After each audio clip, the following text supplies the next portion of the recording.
How did she turn into this woman who would, by her own hands, do things that are hardly fit to tell? These are the stories of terrible deeds. She was probably the most unique female serial killer that I came across. Of crimes written in blood on history's pages. Seasoned firemen fell to their knees from the stench of death inside the room. Across time and across continents, something united these murderers. I think Dr. Hazard was a serial killer, and a sadistic one at that. Apparently that's where she performed autopsies, in that bathtub. Something more than wicked determination. She was one of the worst killers of all time. It was possible for her to get away with anything. Something more than menacing minds.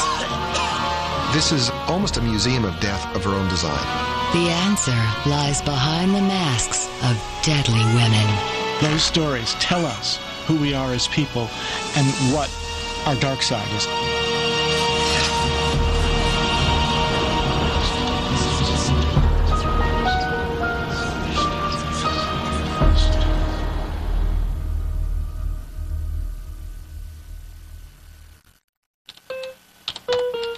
My grandfather made veiled references to an evil person who had been in the family. The family did not want to talk about Elizabeth.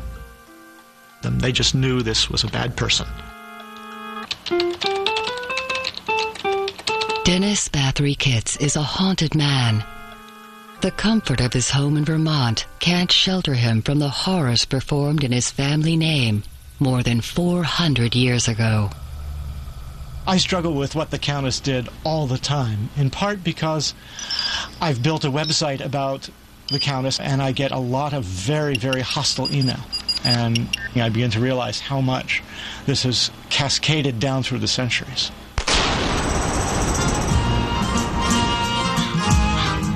Countess Elizabeth Bathory was a Hungarian noblewoman at the turn of the 17th century.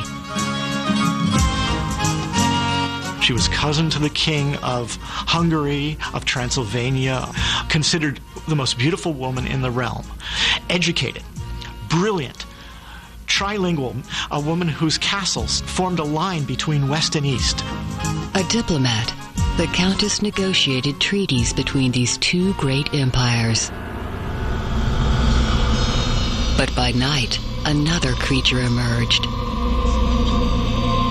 The Countess of Blood.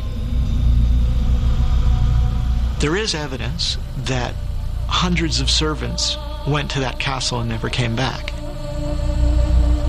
It's believed Elizabeth was one of the world's worst serial killers, murdering perhaps 600 of her servants. The numbers are astounding until you do the math. And if you think of the fact that she lived into her 50s and probably began this as a teenager, so she had 40 years to kill 600 of her servants.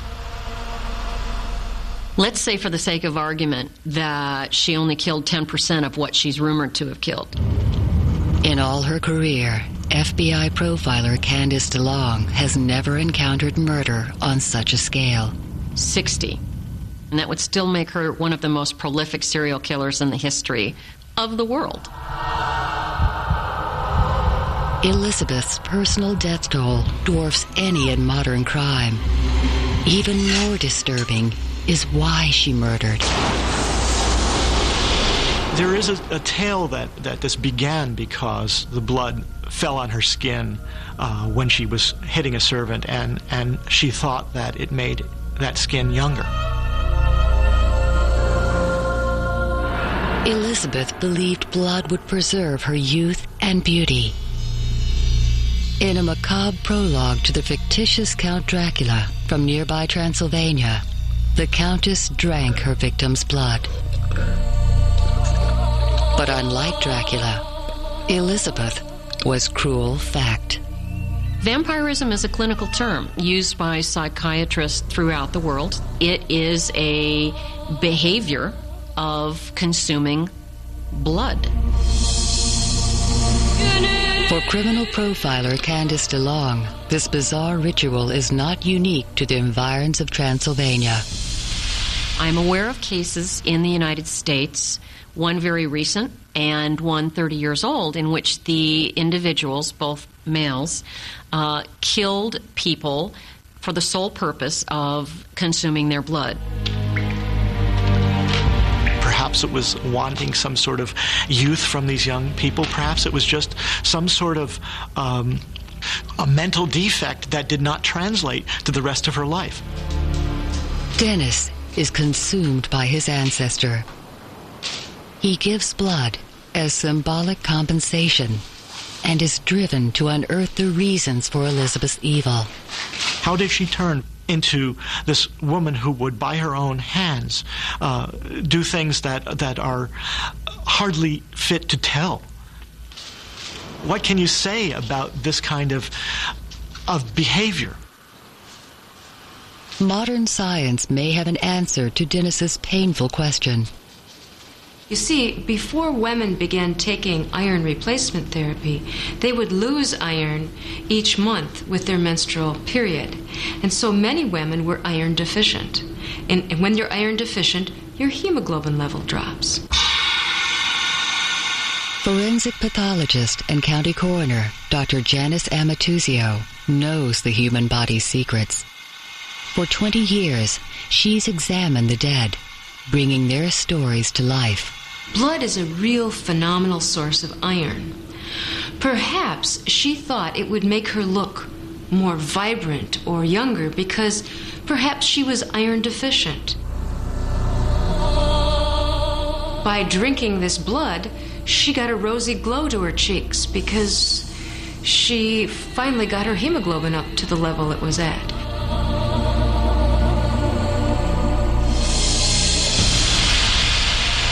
Was the blood countess self-medicating for anemia?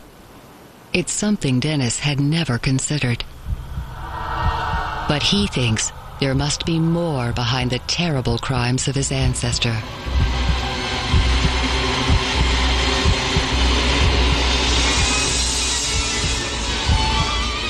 She bit her victims.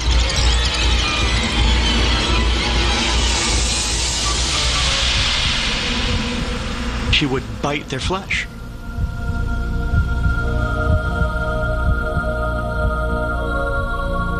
What could turn a noblewoman into a vampire? Those stories tell us who we are as people and what our dark side is. Dennis is determined to find out.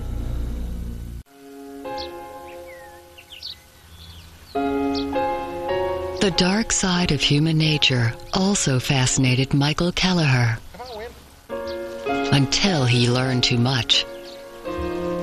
I've spent so many years dealing with so many violent people that I want my later years to be part of the natural process of what it is to be human. The author and former profiler now searches for peace. And that involves nature. It doesn't lie. It doesn't manipulate. It accepts everything. And it's part of who we are. While working on his book, Murder Most Rare, Michael came as close as he dared to a host of deadly women. My original interest in female serial killers came from the misguided perception in the United States that there weren't any, or that there was at most one, which to me seemed inconceivable. So found nearly 100 since 1900, both in the United States and out, and stopped at that number. The killer intriguing him most is Vera Renzi. She was probably the most unique female serial killer that I came across.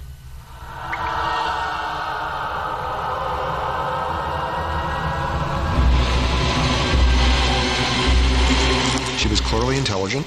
She had resources. She murdered in her own home. She controlled the environment in which she killed for years and years.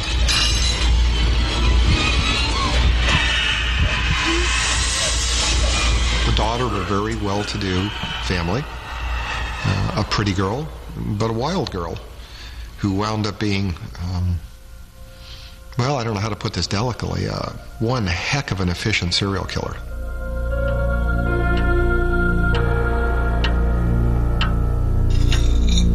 In the 1930s, in Bucharest, Hungary, Vera Renzi murdered her lovers. Each and every one of them.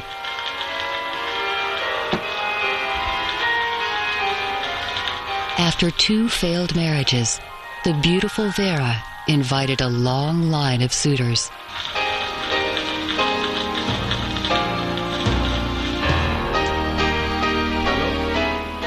She allures, she draws this male in. And this wouldn't be happenstance. This male would be selected by her. And she would use her allure, her tacit beauty, her money, her sophistication to draw him in a sexual way. Vera chose married men. This would be his last night on earth. His dinner would be well seasoned with something not to his liking that would kill him.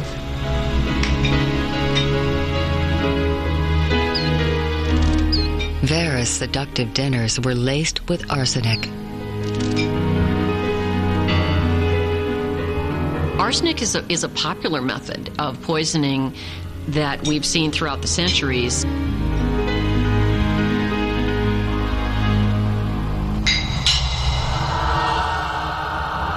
What will happen? The individuals who take it, first of all, will begin to feel sick. Arsenic causes a disruption of the membranes of the stomach, something called hemorrhagic, meaning blood-filled, gastritis, meaning inflammation. So they'll get a stomach ache.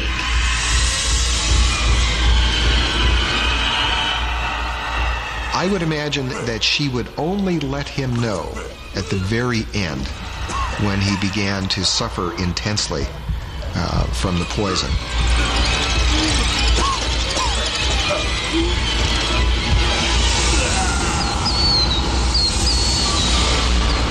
She would be conveying to him that he'd never leave her, ever.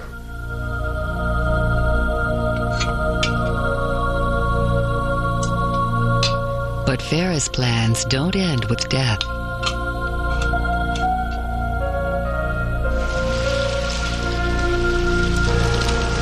She had a propensity for preserving her murdered males in zinc coffins in her basement. The symbolism of trophies for serial killers is maybe something to brag about their event, even though they may not brag about it to another person. For them, they say, I've got this. Vera collected morbid souvenirs. A souvenir is something that a killer might keep to bring back good feelings of the individual, good feelings of the event, and something that's more personal. For today's criminal investigators, there's an explanation for such bizarre behavior. They want to hold on to that piece, that connection, and so people will try to hold on to bodies. But without preservation, Vera's mementos would soon decompose. Within 20 minutes of the time of death, our bodies begin to break down. The bacteria that are in our intestines, within 20 minutes, travel outside of our intestines and do what they do best. They start digesting things. Vera had thought of everything. Well, zinc, at least at the time that these crimes were committed, was probably the most expensive, the most long-lasting form of casket she could purchase. Embalming would be out of the question because it would let her secret out. An airtight zinc casket and Vera's damp basement may have provided the ideal conditions for a type of mummification. Adipose sear formation, where the fats in the body complex with the salts, calcium, sodium, in water or in moist soil and form a soap-like or waxy consistency. Then the bodies will be preserved and eventually become hardened, almost stone-like.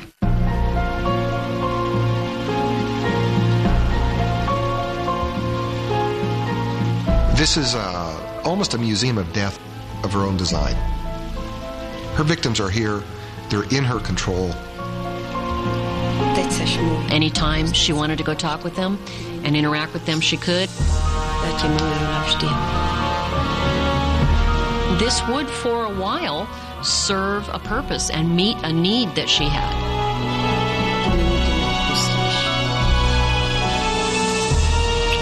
Eventually, it would cease to do so, and I think that's probably when she would go out and get another victim. What drove Vera Renzi to such a macabre ritual? Modern analysis suggests she was simply looking for love. Her first husband allegedly cheated on her, and this infuriated her.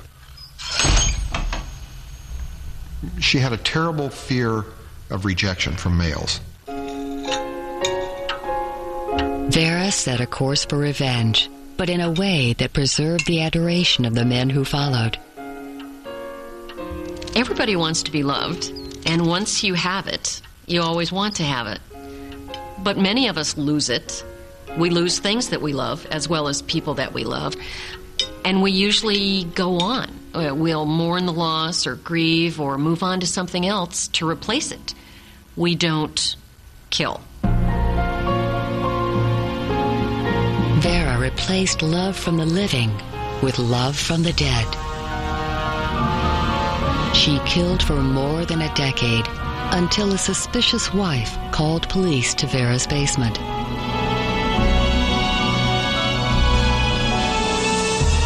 They found 35 zinc coffins.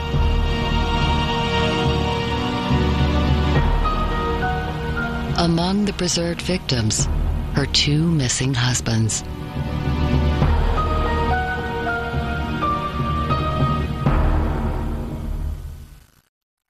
The door was bolted and locked from the outside. They could hear screams and cries coming from within. The fortunate ones were dead. It was here in 1834, what's believed to be the city's most horrendous crime was discovered. I think that the history in New Orleans is far more bizarre than anything any fictional writer could possibly come up with.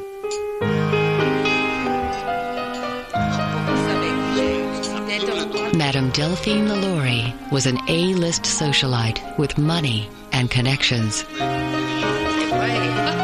Her husband was a surgeon, a very prominent surgeon in the city, and she was from a very wealthy French family. They were best known in the city for their lavish cocktail parties that they would throw, entertaining the upper echelon in the city, and they threw them quite frequently.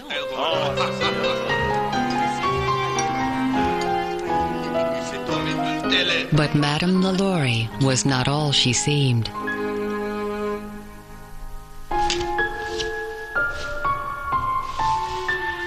As she was preparing for one of her cocktail parties, she was being attended to by a little 12-year-old slave girl by the name of Leah. Leah accidentally pulled Madame's hair as she was combing it. And in a fit of rage, Madame Lalaurie pulled out a bullwhip and proceeded to beat this little girl. Trying to flee the beating, the little girl plunged to her death in the courtyard below.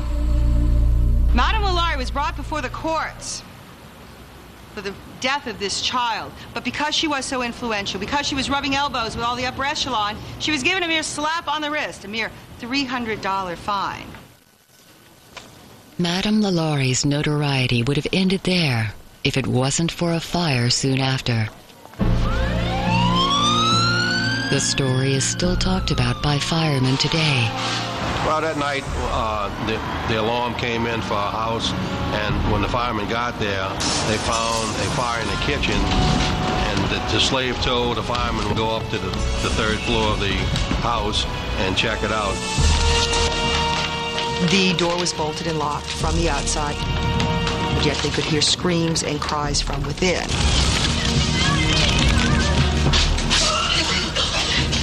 Seasoned firemen who had obviously had experience with death before literally fell to their knees vomiting from the stench of death inside the room.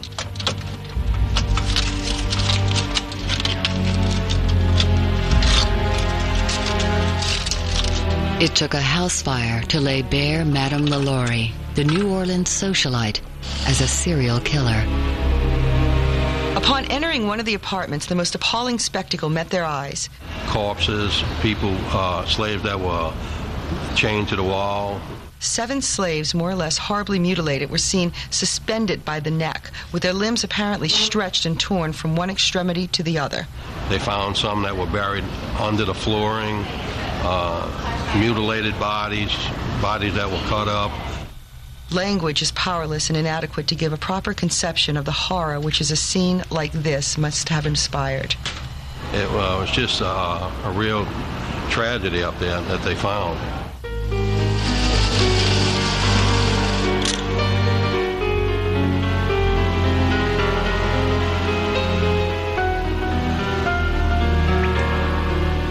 That Madame LaLaurie had blood on her hands seems beyond doubt. Her motivation is less clear. One theory suggests Madame LaLaurie and her doctor husband were doing their own scientific research. Well, people used to dig up graves and dissect bodies. This wasn't usually something done for a bizarre sacrifice. This was done out of human curiosity. In the 1830s, knowledge of anatomy was limited. A curious but warped mind might see powerless slaves as lab rats.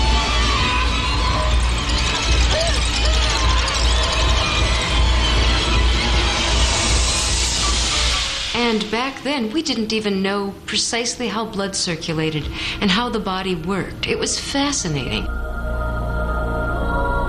That might have been the excuse, a quest for medical knowledge, but to be performing it on live people? No, it goes way beyond that. The scant surviving evidence also points to another motivation. Lester Sullivan, archivist at Xavier University of Louisiana, thinks Madame LaLaurie might have been conducting her own cruel criminal investigation. Shortly before the mansion caught on fire, there had been a rebellion on one of the plantations her family owned, downriver in St. Bernard Parish, in which her own mother was killed.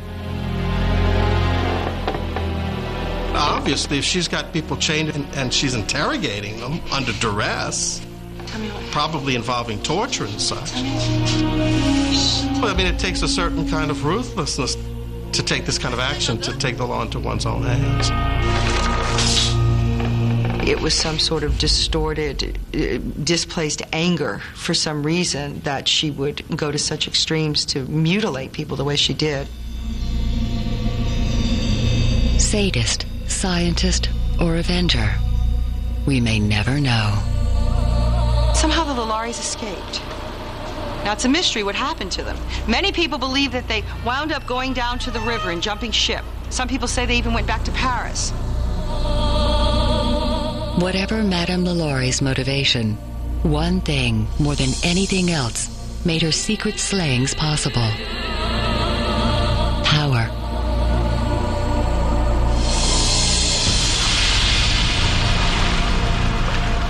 In the hands of deadly women, it's a lethal weapon. As the sick and gullible discovered in Washington State.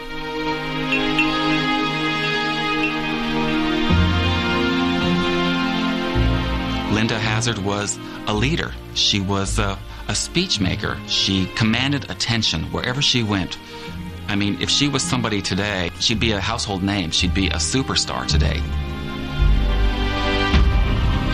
Dr. Hazard. I mean, it is the perfect name for a woman who perpetrates this type of crime. A doctor named Hazard. I mean, it's perfect.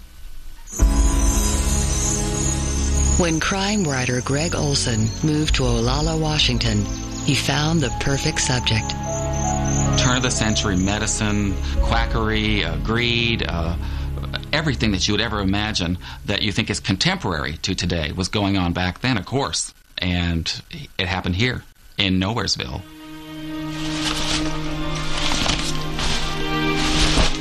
In 1911, the sick and the wealthy were lured to these backwaters from Europe and the U.S. on a promise. They came to cure their ills. Two wealthy sisters, Claire and Dora Williamson from England, were typical of Dr. Hazard's patients. Is everything suitable? Yes, thank you. The girls, they came, they thought this was going to be a holiday in the country. They were excited about going. They couldn't wait to get to Olalla. They had no idea what was in store for them. For an upfront fee of $100 a week, the sisters would receive only a starvation diet and a place to die. The diet that she developed was very strenuous. I mean, it was limited to 2 8-ounce glasses of a broth a day. Either a tomato or an asparagus broth was what she gave her patients. Very good. Well done. As a rule, fasting has been known throughout the centuries as a way to purify one's body and therefore purify one's mind. Just pick them up.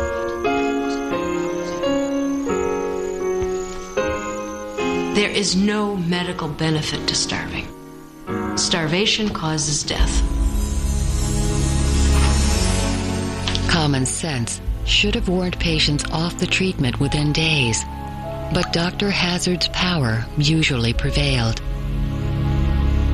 The power of her mind and the power of her conviction was intoxicating for people. I mean, people would listen to her, and you could not help but believe what she was saying.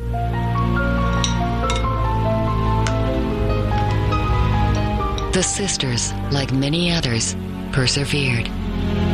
After we have gotten over the first day or two, maybe even 3, we are no longer going to feel hunger. We're going to at first feel a bit alert when we're starting to burn all the fats. But as we get through the fat and start burning off the protein, we're going to begin to get listless.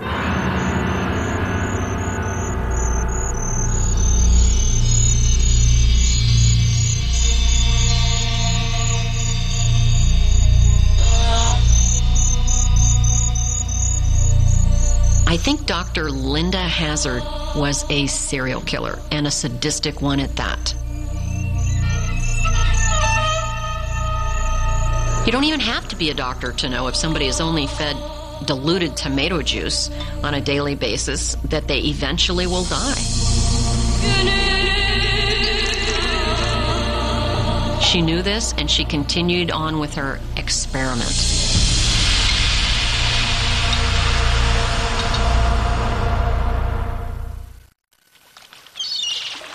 Dr. Linda Hazard's dietary experiments are remembered to this day.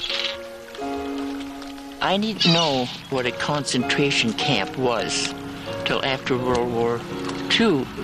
And then I saw pictures of it, and that's what those people looked like. As a little girl, 80-year-old Lucienne Pendarvis had some frightening visitors. Escapees from the Hazard Clinic. My mother used to feed them. Because they had to go right by her door, and she couldn't stand it. She would give them something to eat.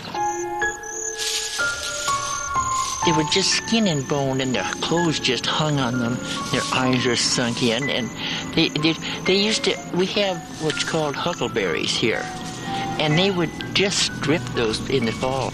Any kind of berry there was out there, they were eating it. First, our immune systems are going to start to malfunction. And along with that, we're going to have this profound weakness. And then, eventually, we're not going to be able to maintain our blood pressure.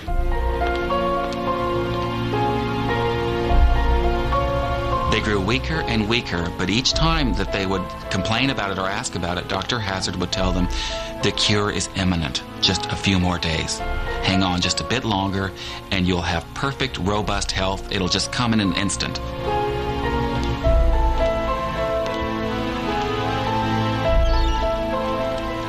Fortunately, the Pendarvis family didn't succumb to Dr. Hazard's spell. And she also used to come down to the house because my dad had ulcers and he was sick, and she was going to cure him. But my mother and father had no part of what she was doing.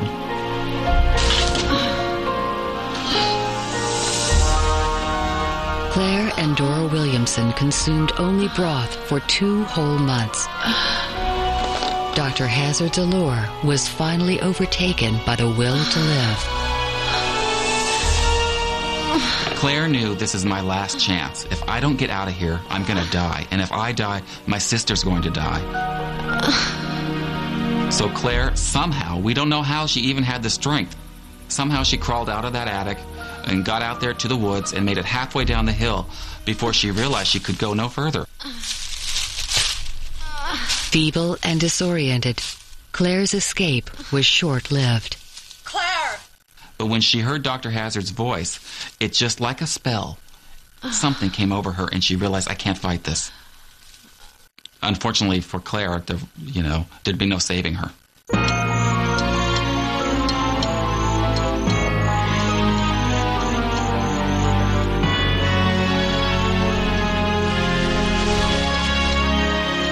There was no end to Dr. Hazard's, really, her skill, if you want to call it, or her evil. I mean, not only did she treat these patients as their physician, she also acted as a coroner and did the post-mortem examinations on each one of her patients. Dr. Hazard's failures were never registered. To the medical world, her victims died of various diseases. The fact that the patient weighed less than 50 pounds was never on the certificate. It was always cirrhosis of the liver or something like that would be listed as a cause of death. Today, the Doctor's House of Cruelty still stands. Its secrets not altogether lost.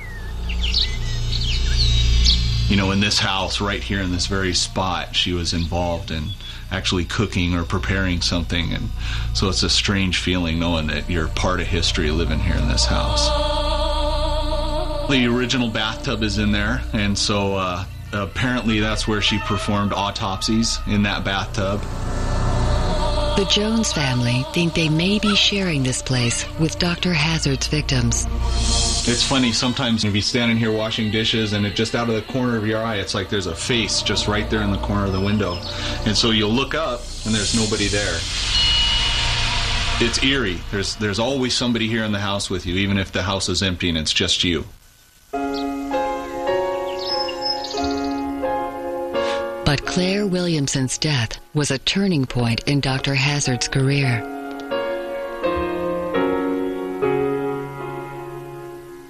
Although there's no record of how, Dora managed to get a message out and was rescued. Dr. Hazard was convicted of manslaughter and jailed for 18 months. But she would be back. This is what's sort of outrageous, really. She leaves town, and then she comes back. And the local people who knew all about this just sort of looked the other way. Within 8 years, Dr. Hazard had renewed her practice. Her starvation diet again on the menu.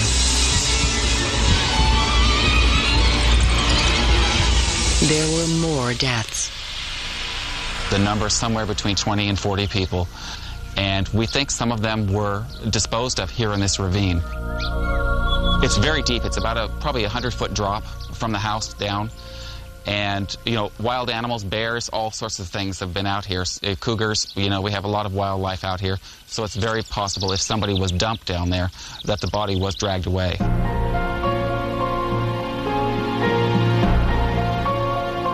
The killing only stopped when the doctor herself became ill.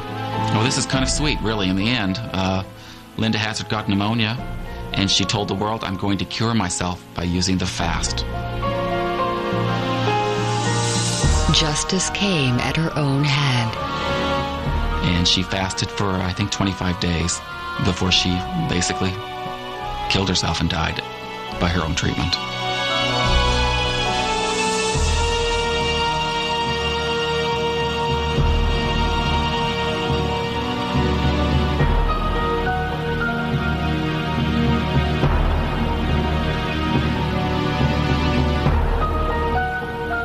I think she had something to prove.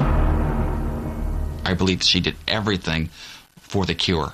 That she really believed that by bringing this to people, that she was going to change the way we deal with medicine. For criminal profiler Candace DeLong, it was delusion that killed Linda Hazard and her patients. A delusion is a strong belief in something, an idea, a concept that has no basis in fact, and the person believes it despite overwhelming evidence to the contrary.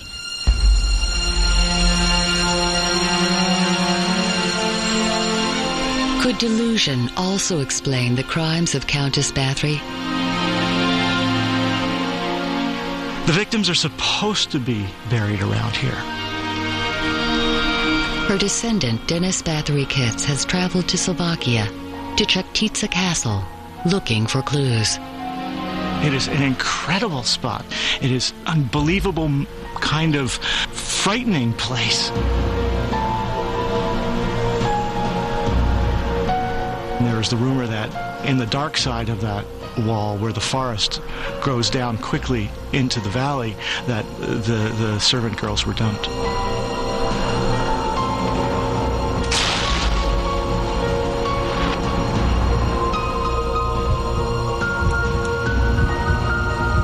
The Countess's quest for blood to keep her young was as powerful as it was perverse.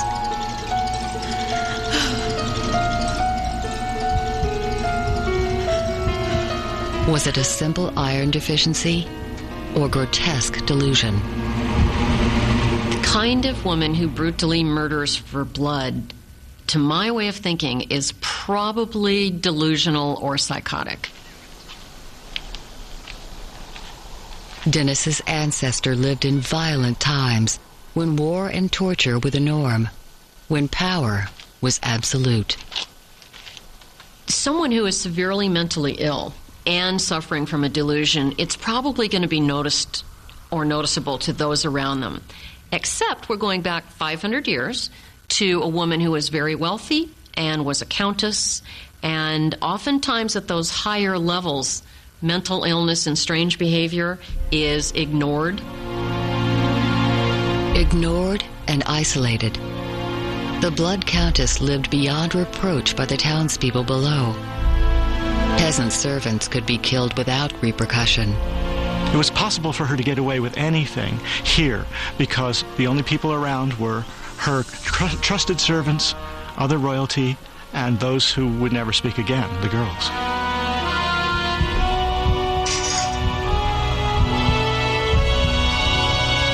Countess Bathory was locked in a deadly cycle of delusion, with nothing and no one to bring her back to reality. And oftentimes, the more a person tries to get that thought out of their mind or that feeling out of their heart, the less they're able to do so. And oftentimes, the more the individual thinks about it, it kind of develops a life of its own. It feeds on itself. Although many generations separate Dennis from his ancestor, he feels obliged to redress the crime. There comes a time when the people who perpetrated the evil have to say, even if it's generations down the line, we're sorry for having done this to you. Dennis is about to visit the small town of Chuktica, from where many of the Countess's victims came. He has no idea what sort of reception he'll receive.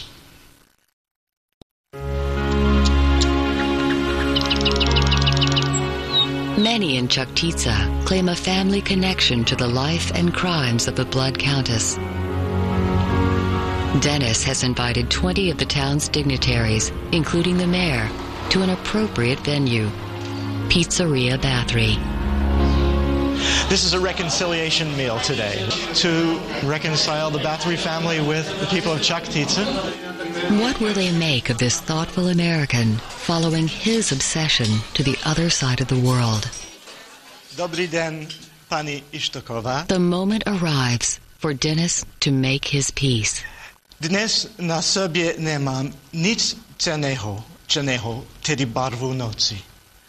I said, first of all, that I wasn't wearing black, which is the color of night, and I wasn't wearing red, which was the color of blood, but instead I was wearing violet, which was the color of healing. And I said that it was time for a healing between the family of all the Bathorys, which I was representing today, and the people of Chaktica for the deeds that were done 400 years ago by the Countess. And I hoped with the gift of friendship it would be better both today and in the future.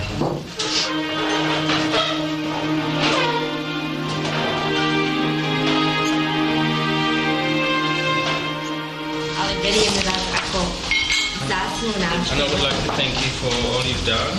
And you are welcome anytime here. And they're not angry with you anymore. You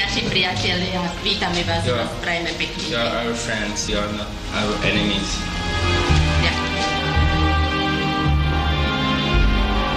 Elizabeth Bathory, Vera Renzi, Delphine Lalaurie, and Linda Hazard, all in the grip of a human failing, seated tragically in youth. We know from studying killers that oftentimes the fantasies that they have, that they end up acting out in their murder, is a fantasy that they started having in their early teens. Vera Renzi, perhaps her father left her. Perhaps she was abandoned by both parents. But whatever it was, it left a very, very serious scar on her psyche.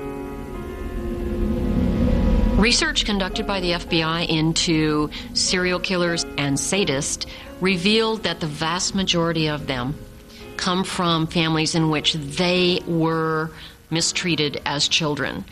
And oftentimes these children are abused. Or they act out the obsession because they believe or they feel they will feel better and it will be over with once they do this. And for a while they do feel better after they commit the act. But the feeling doesn't last. The act never lives up to their fantasy. Why? Because a fantasy's in your mind and you can control every aspect of it. Reality is much different.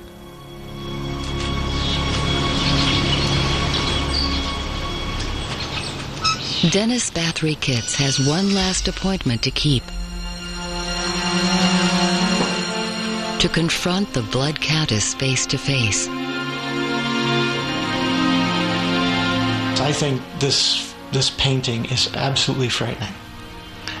The eyes, the pose, the stillness. And when you know what happened behind that stillness, it's even more terrifying.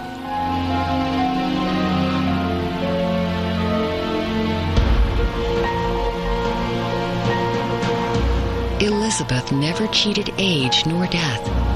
After murdering a noblewoman, her bloody history was exposed. She was walled into her castle tower. The only mercy, food pushed through a slot. She died alone and old. Her obsession unrealized. Power, search for youth, madness. It's so impossible to know what it is that drove her to do this.